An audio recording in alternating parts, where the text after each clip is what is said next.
Hello guys, Radhe Radhe. मैं अच्छी हूँ, आशा करती हूँ कि आप लोग भी अच्छे होंगे। मैं अपने फ्रेंड के घर जन्माष्टमी सेलिब्रेट करने गई थी और मैंने देखा उसका घर फूलों से सज रहा था और लड्डू गोपाल जी के लिए प्रसाद बन रहा था और उनके प्रसाद में खीर बन रही थी, चंदा मित्र बन रहा था। ये सब देख के मुझे बड़ा ही अच्छा लग रहा था। मुझे लगा काश कि अगर लड्डू गोपाल मेरे पास भी होते तो मैं भी उनके लिए ये सब कर पाती।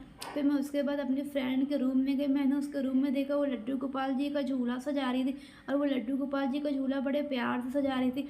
ये सब देख के मुझे बड़ा ही अच्छा लग रहा था। काश कि मैं सोच रही थी काश कि लड्डू गोपाल जी मेरे पास भी होते तो मैं भी उनके लिए ये सब कर पाती। फिर मैंने उसके लड्डू गोपाल जी को देखा, बड़े प्यारे लग रहे थे। उनको देख के मैं थोड़ी इमोशनल हो गई। फिर मैंने उनको अपनी गोद में बिठाया, फिर मैंने उनसे बातें की, फिर मैंने उनको बातें करके फिर उनको रख दिया। फिर मैं अपने दोस्त से बातें करने लगी। फिर मैं उससे जन्माष्टमी के बारे में पूछने लगी। तो मेरी फ्रेंड ने मुझे जन्माष्टमी के बारे में सब चीज़ बताई। उसने बताया कि वो हर साल जन्माष्टमी ऐसे सेलिब्रेट करती है, उसे ये सब करके बड़ा ही अच्छा लगता है। वो अपने लड्डू गोपाल जी को अच्छी सेवा करती, उसका मन बड़ा शांत रहता है, उसको सब अच्छा लगता है। फिर मुझे लगा काश कि अगर लड्डू गोपाल जी मेरे पास भी होते तो मैं भी उनके लिए ये सब कर पाती। फिर उसके बाद हम लोग लड्डू गोपाल जी की जन्माष्टमी की तैयारी करने लगे, सब लोग डांस करने लगे, फिर हम लोग आरती करने लगे। आरती करते करते मुझे बड़ा ही अच्छा लगा। फिर हम लोग लड्डू गोपाल जी को झूला झुलाए। जब मेरी बारी आई तो मुझे लगा लड्डू गोपाल जी कह रहे हैं अब की बार तुम्हारे घर मैं आऊँगा। ये सब सुन के मुझे बड़ा ही अच्छा लगा। मुझे आभास हुआ जैसे कि लड्डू गोपाल जी बोल रहे हैं कि मैं तुम्हारे घर आऊँगा, जैसे कि मेरी आत्मा ने सुन लिया। लड्डू गोपाल जी कह रहे हैं कि मैं तुम्हारे घर आऊँगा। ये सब सुन के मुझे बड़ा ही सुकून मिला। फिर मैं अपने घर चली गई। मैं अपने घर जाकर मम्मी से बोली कि मुझे लड्डू गोपाल जी ला के दीजिए। फिर मेरी मम्मी बोली क्या तुम लड्डू गोपाल जी की सेवा कर पाओगे? उनकी सेवा करना इतना आसान नहीं है। मैंने मम्मी से कहा नहीं मम्मी, मैं लड्डू गोपाल जी की सेवा कर पाऊँगी, मेरे अंदर है, मैं उनकी सेवा कर लूँगी। मम्मी कहीं नहीं कर पाओगी तुम। थोड़ी देर बाद सामने वाले बाबा आ गए। मम्मी ने उनको बताया कि लड्डू गोपाल जी को रखना चाहती है।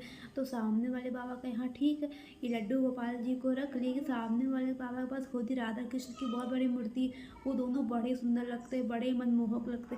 मुझे उन दोनों को देख के बड़ा ही अच्छा लगता है। तो सामने वाले बाबा मुझे लड्डू गोपाल जी की पूरी पूजा विधि बताने लगे, तो सुन के मुझे बड़ा ही अच्छा लगा। फिर मैंने लड्डू गोपाल जी को ऑर्डर कर दिया। जब मैंने उनको ऑर्डर किया तो वो बड़े छोटे आए थे। मैं सब देख के मुझे बहुत दुखी हुआ। मैं लड्डू गोपाल जी को चाहती थी कि वो थोड़े बड़े आए, बट वो छोटे आ गए थे। मम्मी ने कहा बेटा कोई बात नहीं, चलो हम लोग इनको लेने चलते हैं। फिर मैं उनको लेने गई। जब मैं उनको लेने गई तो मैं इनको 5 नंबर की लाई। ये सब करके मुझे बड़े अच्छा लगा। भगवान चाहते थे कि मैं उनको खुद ही लेने जाऊँ। जब मैं उनको शॉप में लेने गई, मैंने उनको 5 नंबर के लड्डू गोपाल जी को मैंने पसंद किया। फिर मैंने उनका कपड़ा लिया, उनका सिंहासन लिया, उनका गहना लिया, जो जो उनको सामान लगता है मैं वो सब ले आई। फिर मैं जब घर आई तो मैंने लड्डू गोपाल जी का घर प्रवेश करवाया। मैंने उनको टीका लगाया, मैंने लड्डू गोपाल जी को नहलाया। जब मैं उनको पहली बार नहलाई मुझे बड़ा ही अच्छा लगा। मैं उनको नहलाने में मुझे बड़ा ही अच्छा लग रहा था। फिर मैंने उनको कपड़े पहनाए, उनके गहने पहनाए, उनकी बाँसुरी पहनाई। वो बड़े मनमोहक लग रहे थे। मुझे दिल में लग रहा था चलो लड्डू गोपाल जी मेरे पास आ गए। मेरे मन को बड़ी शांति मिल रही थी। मैं जो चाह रही थी वो हो गया। लड्डू गोपाल जी मेरे पास आ गए। लड्डू गोपाल जी ने अपने भक्त को खुद ही चुन लिया। फिर मैंने लड्डू गोपाल जी के लिए हलवा बनाया। मैंने बड़े प्यार से उनके लिए हलवा बनाया। मुझे हलवा बनाने आता नहीं था, पता नहीं उस दिन कैसे लड्डू गोपाल जी के लिए हलवा बन गया और वो हलवा बड़ा ही स्वादिष्ट बना। जब मैंने लड्डू गोपाल जी को हलवा छकाया, उनको मुझे देख के लग रहा था कि लड्डू गोपाल जी को मेरे हाथ का हलवा बड़ा ही पसंद आया। ये सब देख के मुझे बड़ा ही अच्छा लग रहा था। फिर मैंने लड्डू गोपाल जी की पूजा की। मैं पहले भी पूजा पाठ करती थी और लड्डू गोपाल जी के आने के बाद सब करके मुझे बड़ा ही अच्छा लगता है। मेरे दिल को बड़े सुकून मिलता है, मुझे बड़ी शांति मिलती है। जब मैं लड्डू गोपाल जी को नहलाती हूँ सब करके मुझे बड़ा ही अच्छा लगता है। और जब मैं लड्डू गोपाल जी को नए नए कपड़े पहनाती हूँ तो लड्डू गोपाल जी भी खुश हो जाते हैं और मैं उनके लिए हमेशा नए नए कपड़े भी मंगवाती हूँ। मैं आप लोग को भी बताऊँगी कि मैं लड्डू गोपाल जी के कपड़े कहाँ से मंगवाती हूँ। फिर मैं उनके लिए खीर बनाती हूँ, हलवा बनाती हूँ। मेरे लड्डू गोपाल जी खीर हलवा बड़े चाव से खाते हैं। मेरे लड्डू गोपाल जी को मेरे हाथ की खीर बड़ी पसंद है। अगर जब भगवान हमको चुनते हैं तो हम लोग को आभास हो जाता है कि भगवान अपने भक्त को चुने।